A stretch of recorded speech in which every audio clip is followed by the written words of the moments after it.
I love threads. There are so many lash artists on this app who just say all kinds of things, and they're giving me the best talk pieces for YouTube. So today we're going to be talking about something that I think is a really important subject and needs some clarity to help ease the stress for a lot of lash artists. So before we get into it, hey y'all, I'm T the Brand, fellow lashpreneur and lash marketing coach. I help lash artists make content easy, marketing simple, and bookings consistent. Welcome to my channel. Okay, let's get into the thread. This lash artist said, lash techs, starting your own lash brand is not the answer to getting more clients. Stop rushing the process and stop rushing the process of building your brand. Now, in the comments, because I be reading the comments, in the comments, people were agreeing in this comment that's on like the first page of the thread. It says, finally, someone said it. There are people selling their souls to have a brand. The other comments kind of talked about, having a brand and feeling like you got to have one and blah, blah. So first things first, I think we should get very clear on what a brand actually is. So from context of this thread and a lot of conversations that I hear around lash brands, it is the assumption that you are trying to start a product line, meaning you want to sell lashes, tweezers, adhesives, something to other lash artists. And here's the thing, while that would be branded, that is not necessarily a lash brand. That is a lash business, just like being a lash artist is a lash business. Here's the thing about branding. The brand applies to the product-based business and the service-based business, because a brand is not a line of products that you sell or offer. A brand is the identity of your business. It is the face of your business. It is how we are able to differentiate T the Brand's Powerhouse Lash Haven from T the Brand's Pretty Lit Lashes. Pretty Lit Lashes was my first lash business name when I got started. Oh, thank you, Lord, that phase was over. So basically, everybody has a brand. If you are a lash artist, if you are servicing clients, or if you are building product, if you own a lash business, you are already a lash brand. So that's that. Now, here's the thing about a brand. You want to make sure that this brand is able to relate to whoever it is that your audience is. Target audience is so important. It is the key to everything that you do in your lash business. It is the foundation of your lash business, because you're not building this business for you. You are building it for other people to be attracted. Whether if it's you servicing clients, you are building this business to bring clients in, to draw and attract clients. If you are a product-based business, you are building this business to draw lash artists in so that they can get your product. So everybody who owns a business has a brand. Now, how you best establish your brand is by doing these things. I did not expect to go into branding in this video. I mean, yeah, we were going to talk about a brand, what it was, what it wasn't, but now I'm going to give you details about how to establish your brand identity. So first things first, you want to make sure that you know who your target audience is. Again, because the business is not for you. And if you're about to build a face, build an identity for this business, it doesn't need to be about you, because you ain't trying to pay you. You need other people to come in and pay you. So you want to make sure you're 100% clear on who your ideal client is, so that you can build your business and your brand around her and her needs and what she wants to see. So that's first things first with a brand. Second thing, and these go in no particular order other than target audience. That is always number one. Second thing, your business name. That is a part of your brand identity. That is how we know Powerhouse Lash Haven from Pretty Lit Lashes and what they do different and blah, blah, blah. So your brand name should not just be some basic, generic, didn't put a lot of thought into it name like Lashes by T the Brand. Like, how many people have lash businesses that are named Lashes by such and such? And I'm not saying that you can't, I'm just saying that you shouldn't, because if I'm on Instagram scrolling and I see a picture or a reel that you posted and then I want to go back to it later but didn't save it, when I type in Lashes by, so many lash artists are going to come up and I don't know who was who. So it's easy for you to blend in with everybody else. The purpose of your brand is for you to be able to stand out in a very saturated industry. And when I say saturated, I don't say it in a bad or a negative way. It's just a lot of lash artists in the world. So if your name is blending in with other names, there's no way for people to tell who you are versus who somebody else is. The second thing, that back to the name, we ain't moving on from that quick.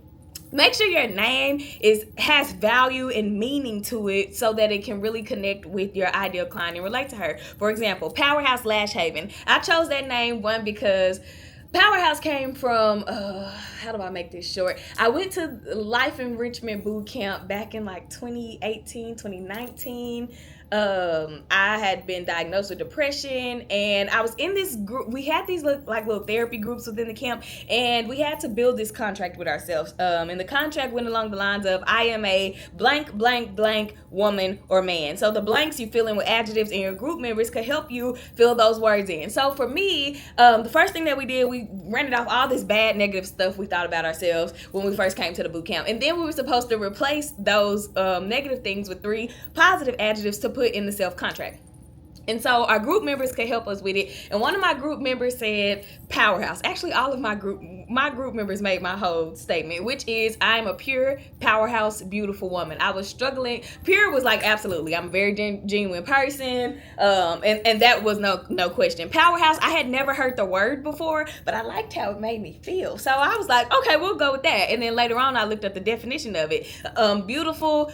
My group knew from the days that we had been together, me being beautiful or seeing myself as beautiful was a real struggle for me. Like, I didn't believe it, I didn't see it, and then the whole group like basically forced me to use it. Like, I had to stand on a chair and scream to a room of like 200 people that I was beautiful. Very uncomfortable, but today I'm so grateful for it because along the journey, absolutely, she's beautiful on the outside and the inside. Okay, anyway, so powerhouse, when I looked up the definition of the word, it is a person or object of great strength, energy, or power. And I had to make it permanent after I knew what it meant. So I wanted my clients to feel that, I don't know what that means, but I like how that feeling that I had when I first heard it. And then once we get to talk about it and I can tell them what it means, they're able to relate to it. Even if they don't feel like that at the time, or that in the season that they're in, later on they may, or it may be a dream or aspiration for them to come into to feel strong or strong, energetic, or powerful. So that was a connecting piece right there. And then Lash, obviously because I'm a lash artist, and Haven. I wanted a space that felt safe and cozy and relaxing and professional and refreshing and like you can really come in here and woo-saw. So Haven was the word that we went with. And now my ideal clients and my current clients are able to relate to Powerhouse Lash Haven. That's different. So make sure that the name that you choose, your clients or ideal clients are able to relate to it. Number 2 is your let's go logo. Ooh, logo. I'm not gonna make this long. Logos should be timeless. Like the Tiffany and Co logo, they never have to change their logo because of how timeless it is. No matter what trends come, no matter what trends go, Tiffany is still Tiffany, and you're gonna know Tiffany by her face or her brand through her logo, as well as her colors, but we'll talk about colors in a minute. Now, when it comes to me talking about timeless logos and trends, I strongly recommend to stay away from trending things like the cartoon caricature logos of you painted holding your tweezers or something like that. Like, as time goes on, those things become childish depending on who your audience is. A cartoon logo to my clients would be like, okay, this is maybe for teenagers or maybe for younger 20s, and those are not my ideal clients. And as the trends change, you have to change the face of your business to try to keep up with them. So I say stay away from those logos. Not saying that you can't have a photo or a picture logo. I absolutely support that, or I'm 100% with that. But the cartoons, we don't need cartoons unless your ideal clients are playful and that's appealing to them. So moving on to colors, your brand colors. Colors make people feel things. I always recommend when I teach about branding that you look up color psychology. Colors make people think something, they make people feel something. So if your colors do not align with the person that you want to serve, your target audience or ideal client, then there's a disconnect there simply by the colors that you pick. Pink, my favorite color. But pink has no place in my business because for my ideal client, pink may be a little childish. Pink may be a little distracting and not engaging or enticing for them to read or look at when they see something that I post. So make sure, again, color psychology, Google it. If you Google color psychology, it'll pull up like a bunch of colors and then show you like next to it what they make people feel. But you can also Google specific colors so that you can see, okay, what do these colors make my clients feel? Like your current colors, and then if you want to rebrand, then you can do that. But But that's that on colors. So we've done target audience, name, logo, colors, typography. These are the fonts that you use. Don't miss out on clients simply because they can't read what you wrote on your reel because you wanted to use something super pretty and cursive and got all these hearts. What does it say? I don't know. And on social media, you have about 3 to 5 seconds to catch somebody's attention, or they're scrolling on to the next post. Like, you have to make sure that the typography that you're using, the fonts that you're using are 100% legible, and also that they don't communicate an opposing message to your ideal client. If you have these bubble letters and all kinds of stuff, if the client that you want is not looking for that, then don't put that in your branding. Well, T, how do I know what my client is looking for? That's why you need to go and do your target audience. Book a Power Hour client clarity call with me, and we will go through and really get clear on who it is that you really want to service. Anybody who just want lashes, people who can afford lashes, if it's so many people think they understand their ideal client, but it's so surface level, and then we wonder why we can't get people in to book. It's because the dots don't connect. Okay, so anyway, that's that on typography. Another thing with branding is your tone or your voice. That is what people hear when they read what you share, what they hear when they listen to you talk. And a lot of lash artists are so afraid to get on social media and show their faces and talk about something. Sweetheart, you have a free platform, plenty free platforms on social media to market your business, to get people to know about your business. And if not you, then who? Who is going to let the people know, hey, Powerhouse Lash Haven is located in Duncanville, Texas, and we do lashes that specialize in natural lashes and natural lash looks and 3 to 4 week retention. Like, how do people know if you don't talk about it? So you have to get outside of yourself. Fear and faith both require you to believe in something that you cannot see. So if you are too scared to share your tone, share your voice, people will make one up for you. I love controversial topics. I love to, sometimes talk a little spicy in my comments. Let me not say spicy because it's not rude, it's not mean. I'm very direct, and when I'm educating, I am very direct and clear when I'm educating to lash artists. So if you read something but you've never heard me talk, it might be like, oh, I don't really know what she meant by that, or whatever.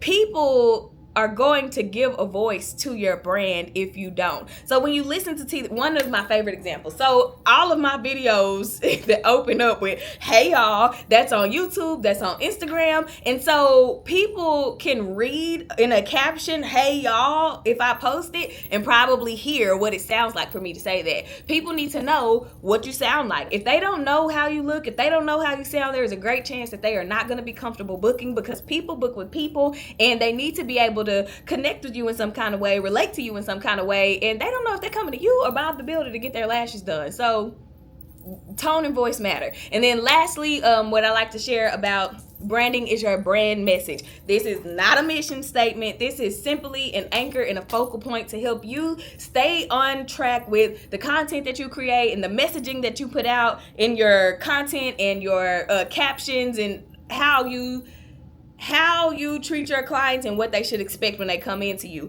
A brand message is simply who you are, what you do, and why people need that from you. Hey y'all, I'm T the Brand, fellow lashpreneur and lash marketing coach. I help lash artists make content easy, marketing simple, bookings consistent. Who am I? T the Brand. What do? I am a lash artist and a lash marketing coach. How do I help, or why do you need me? Because I make content easy, marketing simple, and bookings consistent. If that's you, then you're in the right place. Clients need to be able to understand what you do and why you do it and who you are.